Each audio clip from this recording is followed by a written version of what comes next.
السلام علیکم۔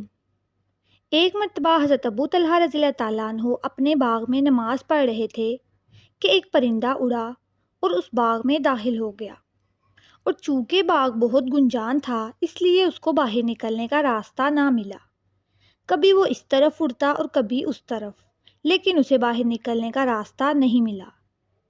ان صحابی کی نگاہ اس پرندے کی طرف متوجہ ہو گئی، اور کچھ دیر کے بعد جب انہیں نماز کا خیال آیا تو وہ بھول گئے کہ کون سی رکعت ہے۔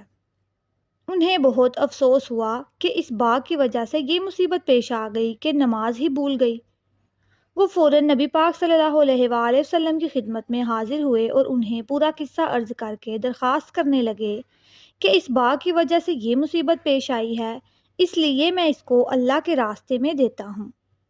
آپ صلی اللہ علیہ وآلہ وسلم جہاں دل چاہے اس کو صرف فرما دیجیے۔ اسی طرح ایک اور قصہ حضرت عثمان رضی اللہ تعالیٰ عنہ کے زمانہ خلافت میں پیش آیا کہ ایک انصاری اپنے باغ میں نماز پڑھ رہے تھے۔ کھجوریں پکنے کا زمانہ شباب پر تھا اور خوشے کھجوروں کے بوجھ اور کثرت سے جھکے پڑے تھے۔ نگاہ خوشوں پر پڑی اور کھجوروں سے بھرے ہونے کی وجہ سے بہت ہی اچھے معلوم ہو رہے تھے۔ ان کا خیال ادھر لگ گیا، جس کی وجہ سے یہ بھی یاد نہ رہا کہ کتنی رکعتیں ہوئیں۔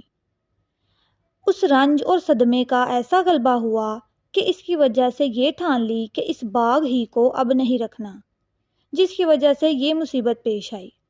چنانچہ حضرت عثمان رضی اللہ تعالیٰ عنہ کی خدمت میں حاضر ہوئے اور آ کر عرض کیا کہ یہ اللہ کے راستے میں خرچ کرنا چاہتا ہوں، اس کو جو چاہے کیجیے۔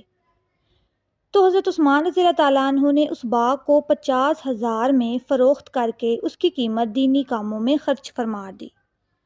امید کرتی ہوں کہ آج کی ویڈیو آپ سب کو پسند آئی ہو۔ اللہ حافظ۔